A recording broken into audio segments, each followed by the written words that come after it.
La herencia de Matilde Arcángel. Juan Rulfo. En Corazón de María vivían, no hace mucho tiempo, un padre y un hijo conocidos como los eremites, si acaso porque los dos se llamaban Euremio. Uno Euremio Cedillo, otro Euremio Cedillo también, aunque no costaba ningún trabajo distinguirlos, ya que uno le sacaba al otro una ventaja de 25 años bien colmados. Lo colmado estaba en lo alto y garrudo de que lo había dotado la benevolencia de Dios nuestro Señor al Euremio grande. En cambio, al chico lo había hecho todo al revésado, hasta se dice que de entendimiento, y por si fuera poco el estar trabado de flaco vivía, si es que todavía vive, aplastado por el odio como por una piedra, y válido es decirlo, su desventura fue la de haber nacido. Quien más lo aborrecía era su padre, por más cierto mi compadre, porque yo le bauticé al muchacho, y parece que para hacer lo que hacía se atenía a su estatura. Era un hombrón así de grande, que hasta daba coraje estar junto a él y sopesar su fuerza, aunque fuera con la mirada. Al verlo uno se sentía como si a uno lo hubieran hecho de mala gana o con desperdicios. Fue en Corazón de María, abarcando los alrededores, el único caso de un hombre que creciera tanto hacia arriba, siendo que los dos de por ese rumbo crecen a lo ancho y son bajitos. Hasta se dice que es allí donde se originan los chaparros. Y chaparra es allí la gente y hasta su condición. Ojalá que ninguno de los presentes se ofenda por si es de allá, pero yo me sostengo en mi juicio. Y regresando a donde estábamos, les comenzaba a platicar de unos fulanos que vivieron hace tiempo en Corazón de María. Euremio Grande tenía un rancho apodado Las Ánimas, venido a menos por muchos trastornos, aunque el mayor de todos fue el descuido. Y es que nunca quiso dejarle esa herencia al hijo que, como ya les dije, era mi ahijado. Se la bebió entera a tragos de vingarrote, que conseguía vendiendo pedazo tras pedazo de rancho y con el único fin de que el muchacho no encontrara cuando creciera de dónde agarrarse para vivir. Y casi lo logró. El hijo apenas si se levantó un poco sobre la tierra, hecho una pura lástima, y más que nada debido a unos cuantos compadecidos que le ayudaron a enderezarse. Porque su padre ni se ocupó de él, antes parecía que se le cuajaba la sangre de solo verlo. Pero para entender todo esto hay que ir más atrás, mucho más atrás de que el muchacho naciera y quizá antes de que Euremio conociera a la que iba a ser su madre. La madre se llamó Matilde Arcángel. Entre paréntesis, ella no era de Corazón de María, sino de un lugar más arriba que se nombra Chupaderos, al cual nunca llegó a ir el tal Cedillo y que si acaso lo conoció fue por referencias. Por ese tiempo ella estaba comprometida conmigo, pero uno nunca sabe lo que se trae entre manos, así que cuando fui a presentarle a la muchacha, un poco por presumirla y otro poco para que él se decidiera a apadrinarnos la boda, no me imaginé que a ella se le agotara de pronto el sentimiento que decía sentir por mí, ni que comenzaran a enfriársele los suspiros, y que su corazón se lo hubiera agenciado otro. Lo supe después. Sin embargo, habrá que decirles antes quién y qué cosa era Matilde Arcángel.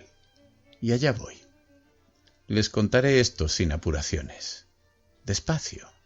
Al fin y al cabo tenemos toda la vida por delante. Ella era hija de una tal doña Sinesia, dueña de la fonda de Chupaderos, un lugar caído en el crepúsculo como quien dice, allí donde se nos acaba la jornada. Así que cuanto arriero recorría esos rumbos, alcanzó a saber de ella y pudo saborearse los ojos mirándola. Porque por ese tiempo, antes de que desapareciera, Matilde era una muchachita que se filtraba como el agua entre todos nosotros. Pero el día menos pensado, y sin que nos diéramos cuenta de qué modo, se convirtió en mujer. Le brotó una mirada de semisueño, que escarbaba clavándose dentro de uno como un clavo que cuesta trabajo desclavar. Y luego se le reventó la boca como si la hubieran desflorado a besos. Se puso bonita la muchacha, lo que sea de cada quien. Está bien que uno no esté para merecer. Ustedes saben, uno es arriero por puro gusto, por platicar con uno mismo mientras se anda en los caminos. Pero los caminos de ella eran más largos que todos los caminos que yo había andado en mi vida, y hasta se me ocurrió que nunca terminaría de quererla. Pero total, se la apropió el Euremio. Al volver de uno de mis recorridos, supe que ya estaba casada con el dueño de las ánimas. Pensé que la había arrastrado la codicia y tal vez lo grande del hombre. Justificaciones nunca me faltaron. Lo que me dolió aquí en el estómago, que es donde más duelen los pesares, fue que se hubiera olvidado ese atajo de pobres diablos que íbamos a verla y nos guarecíamos en el calor de sus miradas. Sobre todo de mí, Tranquilino Herrera, servidor de ustedes y con quien ella se comprometió de abrazo y beso y toda la cosa. Aunque viéndolo bien, en condiciones de hambre cualquier animal se sale del corral. Y ella no estaba muy bien alimentada que digamos, en parte porque a veces éramos tantos que no alcanzaba la ración, en parte porque siempre estaba dispuesta a quitarse el bocado de la boca para que nosotros comiéramos. Después engordó, tuvo un hijo, luego murió, la mató un caballo desbocado. Veníamos de bautizar a la criatura.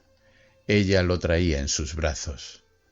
No podría yo contarles los detalles de por qué y cómo se desbocó el caballo, porque yo venía mero adelante. Solo me acuerdo que era un animal rocillo. Pasó junto a nosotros como una nube gris, y más que caballo fue el aire del caballo el que nos tocó ver. Solitario, ya casi embarrado a la tierra. La Matilde Arcángel se había quedado atrás, sembrada no muy lejos de allí y con la cara metida en un charco de agua. Aquella carita que tanto quisimos tantos, ahora casi hundida, como si se estuviera enjuagando la sangre que brotaba como manadero de su cuerpo todavía palpitante. Pero ya para entonces no era de nosotros. Era propiedad de Euremio Cedillo, el único que la había trabajado como suya. Y vaya si era chula la Matilde. Y más que trabajado, se había metido dentro de ella mucho más allá de las orillas de la carne, hasta el alcance de hacerle nacer un hijo. Así que a mí, por ese tiempo, ya no me quedaba de ella más que la sombra o si acaso una brizna de recuerdo. Con todo no me resigné a no verla. Me acomedí a bautizarles al muchacho, con tal de seguir cerca de ella, aunque fuera no más en calidad de compadre. Por eso es que todavía siento pasar junto a mí ese aire que apagó la llamarada de su vida, como si ahora estuviera soplando, como si siguiera soplando contra uno. A mí me tocó cerrarle los ojos llenos de agua y enderezarle la boca torcida por la angustia, esa angustia que le entró y que seguramente le fue creciendo durante la carrera del animal, hasta el fin, cuando se sintió caer. Ya les conté que la encontramos embrocada sobre su hijo. Su carne ya estaba comenzando a secarse, convirtiéndose en cáscara por todo el jugo que se le había salido durante todo el rato que duró su desgracia. Tenía la mirada abierta, puesta en el niño. Ya les dije que estaba empapada en agua, no en lágrimas, sino del agua puerca del charco lodoso donde cayó su cara. Y parecía haber muerto contenta de no haber apachurrado a su hijo en la caída, ya que se le traslucía la alegría en los ojos. Como les dije antes, a mí me tocó cerrar aquella mirada todavía acariciadora como cuando estaba viva. La enterramos. Aquella boca a la que tan difícil fue llegar se fue llenando de tierra. Vimos cómo desaparecía toda ella sumida en la hondonada de la fosa hasta no volver a ver su forma. Y allí, parado como horcón, Euremio Cedillo. Y yo pensando, si la hubiera dejado tranquila en Chupaderos, quizá todavía estuviera viva. Todavía viviría, se puso a decir él, si el muchacho no hubiera tenido la culpa, y contaba que al niño se le había ocurrido dar un berrido como de tecolote cuando el caballo en que venían era muy asustón. Él se lo advirtió a la madre muy bien, como para convencerla de que no dejara berrear al muchacho. Y también decía que ella podía haberse defendido al caer, pero que hizo todo lo contrario. Se hizo arco dejándole un hueco al hijo como para no aplastarlo. Así que contando unas con otras, toda la culpa es del muchacho. Da unos berridos que hasta uno se espanta. ¿Y yo para qué voy a quererlo? Él de nada me sirve. La otra podía haberme dado más y todos los hijos que yo quisiera, pero éste no me dejó ni siquiera saborearla. Y así se soltaba diciendo cosas y más cosas, de modo que ya uno no sabía si era pena o coraje el que sentía por la muerta. Lo que sí se supo siempre fue el odio que le tuvo al hijo. Y era de eso de lo que yo les estaba platicando desde el principio. El Euremio se dio a la bebida, comenzó a cambiar pedazos de sus tierras por botellas de vingarrote. Después lo compraba hasta por barricas. A mí me tocó una vez fletear toda una recua con puras barricas de vingarrote consignadas al Euremio. Allí entregó todo su esfuerzo, en eso y en golpear a mi ahijado hasta que se le cansaba el brazo. Ya para esto habían pasado muchos años. Euremio chico creció a pesar de todo, apoyado en la piedad de unas cuantas almas, casi por el puro aliento que trajo desde al nacer. Todos los días amanecía aplastado por el padre, que lo consideraba un cobarde y un asesino, y si no quiso matarlo, al menos procuró que muriera de hambre para olvidarse de su existencia. Pero vivió. En cambio, el padre iba para abajo con el paso del tiempo, y ustedes y yo, y todos sabemos que el tiempo es más pesado que la más pesada carga que puede soportar el hombre. Así, cuando siguió manteniendo sus rencores, se le fue mermando el odio hasta convertir sus dos vidas en una viva soledad. Yo los procuraba poco. Supe, porque me lo contaron, que mi ahijado tocaba la flauta mientras su padre dormía la borrachera. No se hablaban ni se miraban, pero aun después de anochecer se oía en todo corazón de María la música de la flauta. Y a veces se seguía oyendo mucho más allá de la medianoche. Bueno, para no alargarles más la cosa, un día, quieto de esos que abundan mucho en estos pueblos, llegaron unos revoltosos a corazón de María.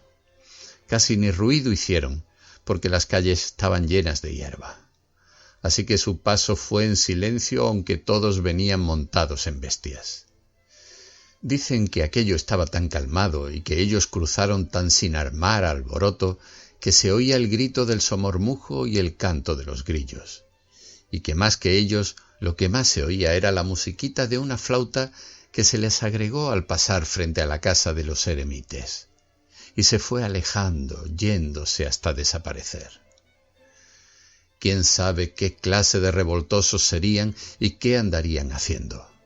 Lo cierto, y esto también me lo contaron, fue que a pocos días pasaron también sin detenerse tropas del gobierno, y que en esa ocasión Euremio el viejo, que a esas alturas ya estaba un tanto achacoso, les pidió que lo llevaran.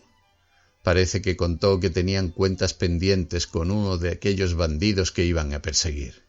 Y sí, lo aceptaron. Salió de su casa a caballo y con el rifle en la mano, galopando para alcanzar a las tropas. Era alto, como antes les decía, que más que un hombre parecía una bandolera por eso de que llevaba el greñero al aire, pues no se preocupó de buscar el sombrero. Y por algunos días no se supo nada. Todo siguió igual de tranquilo. A mí me tocó llegar entonces. Venía de abajo donde también nada se rumoraba. Hasta que de pronto comenzó a llegar gente.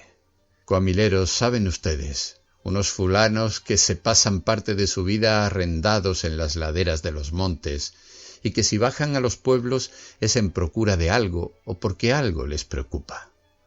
Ahora los había hecho bajar el susto. Llegaron diciendo que allá en los cerros se estaba peleando desde hacía varios días y que por ahí venían ya unos casi de arribada. Pasó la tarde sin ver pasar a nadie. Llegó la noche. Algunos pensamos que tal vez hubieran agarrado otro camino. Esperamos detrás de las puertas cerradas. Dieron las 9 y las 10 en el reloj de la iglesia, y casi con la campana de las horas se oyó el mugido del cuerno. Luego el trote de caballos. Entonces yo me asomé a ver quiénes eran, y vi un montón de desarrapados montados en caballos flacos, unos estilando sangre y otros seguramente dormidos porque cabeceaban. Se siguieron de largo. Cuando ya parecía que había terminado el desfile de figuras oscuras que apenas si se distinguía de la noche, comenzó a oírse primero apenitas y después más clara la música de una flauta. Y a poco rato vi venir a mi ahijado Euremio montado en el caballo de mi compadre Euremio Cedillo. Venía en ancas, con la mano izquierda dándole duro a su flauta, mientras que con la mano derecha sostenía atravesado sobre la silla el cuerpo de su padre muerto.